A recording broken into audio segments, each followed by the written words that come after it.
Betting apps promote చేసిన సెలబ్రిటీలు, social media ఇన్ఫ్లుయెన్సర్ల మీద వరుసగా కేసులు నమోదు చేసి అరెస్టులు చేస్తున్న తరుణంలో ఈ యాప్స్ని ప్రమోట్ చేసే వాళ్ళలో దడ మొదలైంది. ఇన్నాళ్ళు బెట్టింగ్ యాప్ని ప్రమోట్ చేసి ఎంతోమంది అమాయకుల జీవితాలని బలి తీసుకున్న వాళ్ళందరూ ఒక్కొక్కరిగా మీడియా ముందుకు వచ్చి తప్పైపోయింది, ఇక బెట్టింగ్ యాప్ని ప్రమోట్ చేయమంటూ లెంపలేసుకుంటున్నారు. రీతు చౌదరి, సురేఖ వాణి, సుప్రీత, టేస్టీ తేజతో పాటు ఇప్పటికే చాలామంది సోషల్ మీడియా ఇన్ఫ్లుయెన్సర్లు, బిగ్ బాస్ కంటెస్టెంట్లు క్షమాపణలు కూడా చెప్తున్నారు.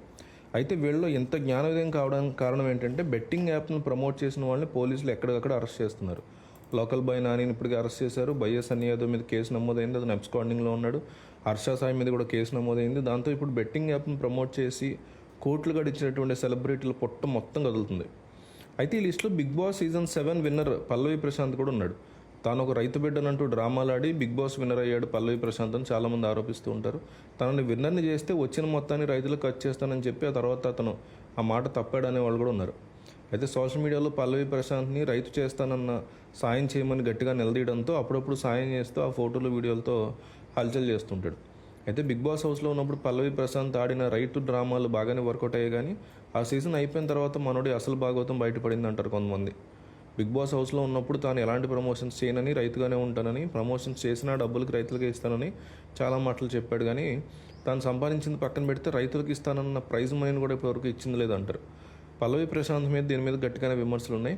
అయితే ఇప్పుడు బెట్టింగ్ యాప్ను ప్రమోట్ చేసిన వాళ్ళ అరెస్టుల పర్వంలో పల్లవి ప్రశాంత్లో అలజడం మొదలైంది.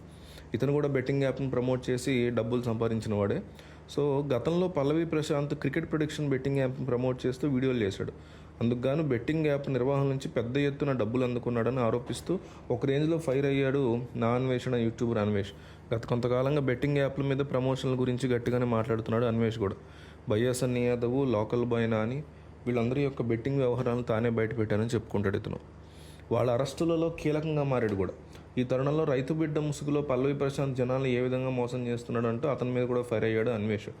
ప్రపంచ యాత్రికుగా నేను ఎన్నో దేశాలు తిరిగాను, చాలామంది వెధవల్ని, దొంగల్ని చూశాను, కానీ రైతు పేరు వాడుకుని జనాలను మోసం చేసిన పల్లవి ప్రశాంత్ లాంటి పెద్ద వెధవని నేనైతే ఎక్కడ చూడలేదు. రైతు పేరు వాడుకుని అందరిని ఎమోషనల్గా బ్లాక్మెయిల్ చేసి అందరినీ మోసం చేశాడు. రైతు అంటే చీ అనేట్లాగా ఒక వెధవలాగా చేశాడు పల్లవి ప్రశాంత్. వీడు అసలు రైతు బిడ్డే కాదు, ఈ ప్రపంచంలో నేను ఎక్కడ అసహించుకునేవాడిని ఎవడైనా ఉన్నాడంటే వాడు పల్లవి ప్రశాంతే. నేను అశుద్ధాన్ని కూడా అసహించుకోను, కానీ వీడంటే అశుద్ధం కంటే అసహ్యం అంటూ మాట్లాడాడు పల్లవి ప్రశాంత్. ఈ నా కొడుకు రైతు అని రైతు అనే పేరుని దారుణంగా చేసి పాడేశాడు. నాకు రైతు అంటే చాలా గౌరవం, వాళ్ళంటే నాకు ఎంతో మర్యాద, వాళ్ళ కోసం వీడియోలు కూడా చేశాను, కానీ రైతు బిడ్డనంటూ చెప్పుకుని వాళ్ళ మీద ఉన్నటువంటి గౌరవ మర్యాదలను పోగొట్టే విధంగా ప్రవర్తించిన పల్లవి ప్రశాంత్ మాత్రం ఎప్పటికీ తాను క్షమించను అంటూ అన్వేష్ చేసినటువంటి వీడియో వైరల్ అవుతుంది. అలాగే ప్రశాంత్ మీద కూడా గట్టిగానే కేసు అయితే నమోదైంది. త్వరలోనే ఇతను కూడా అరెస్ట్ చేసే అవకాశాలు ఉన్నాయంటున్నారు.